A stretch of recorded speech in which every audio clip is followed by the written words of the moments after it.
उत्तराखंड विधानसभा सत्र का आज तीसरा दिन है।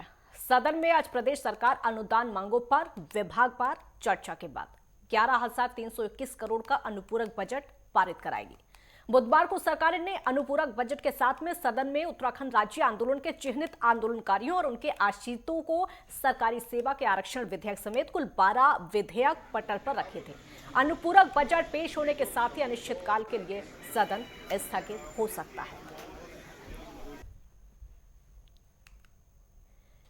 11,321 करोड़ रुपए का अनुपूरक बजट होगा। 12 विधेयक भी यहां पर पारित किए जाएंगे।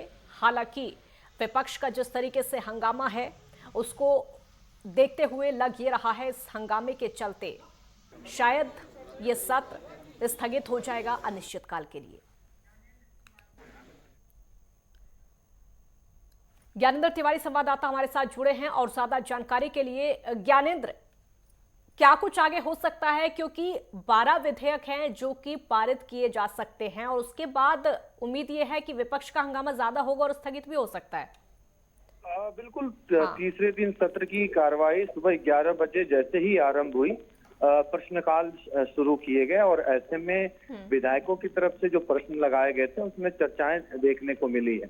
खासतौर पर अगर हम देखें तो जो प्रश्न रहा है कृषि विभाग से जो प्रश्न था, ऐसे में विपक्ष के विधायकों की तरफ से जो नुकसान हुए हैं, फसलों का जो नुकसान हुआ है उसका जो ब्यौरा संबंधित कृषि मंत्री गणेश जोशी से मांगा गया और ऐसे में संबंधित मंत्री की तरफ से जो जवाब था उससे कहीं ना कहीं विपक्षी विधायक असंतुष्ट नजर आ रहे थे और ऐसे में एक हंगामा कांग्रेस के विधायकों की तरफ से सदन के अंदर देखने को मिला। उनकी तरफ से ये कहा गया कि जो मंत्री हैं वो उनका जवाब जो है वो संतोषजनक नहीं है।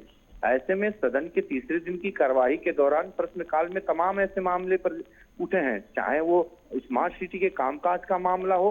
प्रीतम सिंह जो विधायक है उन्होंने स्मार्ट सिटी के मसले को उठाया सदन के अंदर। दूसरी तरफ अगर हम देखें तो कई ऐसे मसले, गन्ना किसानों से जुड़ा हुआ मसला था वो उठा, किसानों से जुड़ा हुआ जो मसला था वो उठा। ये तमाम ऐसे मुद्दे हैं, जनहित के जो मुद्दे हैं वो कहीं ना कहीं विपक्षी विधायकों की तरफ से उठाए गए। इसके अलावा सत्ता पक्ष के विधायकों ने भी कई मुद्दे उठाए हैं। सत्ता पक्ष के विधायकों की तरफ से जो आवारा पशुएं हैं और जो सड़क दुर्घटनाओं में उनकी मृत्यु हो जाती है उनको लेके जिस तरीके से जो संबंधित पशुपालन मंत्री हैं उनसे सवाल किया गया।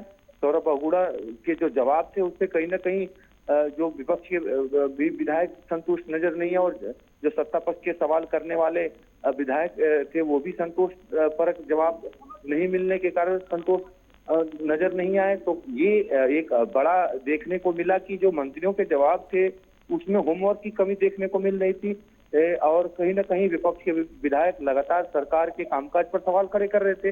तो आज तीसरे दिन की जो कार्यवाही है अभी जारी है, 2 बजे तक कार्यवाही चलने का अनुमान है, जिसके बाद लंच तक कार्यवाही स्थगित हो सकती है।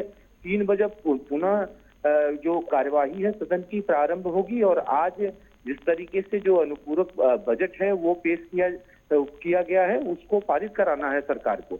और जो विधेयक हैं जिनमें कि 10% क्षैतिज जो आंदोलनकारियों का आरक्षण वाला मामला है उसे भी पारित किया जा रहा है और इसके अलावा कई लेखा अनुभाग से जुड़े हुए कई सारे ऐसे संशोधित। ज्ञानेंद्र, 12 विधेयक में कौन कौन से हो सकते हैं?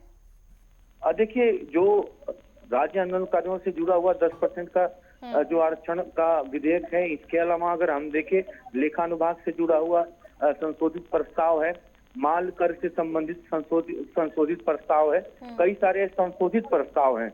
उनका इस विधानसभा के तीसरे दिन की सत्र की जो कार्यवाही है उसमें इसे पारित कराना है। दूसरे दिन की कार्यवाही में ही इसे सदन के पटल पर रख दिया गया था और इसमें सबसे बड़ा जो है वो 10% जो राज्य आंदोलनकारियों से जुड़ा हुआ आरक्षण का मामला विधेयक है, बाकी संशोधित प्रस्ताव है।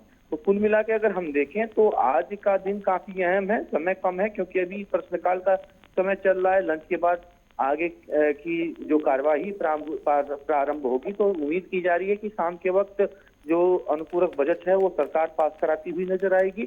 उसके बाद ये सत्र अनिश्चित काल के लिए समाप्त भी किया जा सकता है क्योंकि जो पहली बैठक हुई थी कार्य मंत्रणा की उसमें यह तय किया गया था 3 दिन का एजेंडा और ऐसे में आज के एजेंडे के अनुसार कार्य समिति की बैठक में जो निर्णय लिया गया तो उसके अनुसार आज जैसे ही अनुपूरक बजट पास होगा तो सत्र की कार्यवाही अनिश्चितकाल के लिए जो विधानसभा अध्यक्ष हैं उनकी तरफ से समाप्त करने की घोषणा की जा सकती है। जी शुक्रिया ज्ञानेंद्र इस पूरी जानकारी के लिए। तो आज हंगामा भी हो सकता है और विधेयक पारित भी हो सकते हैं।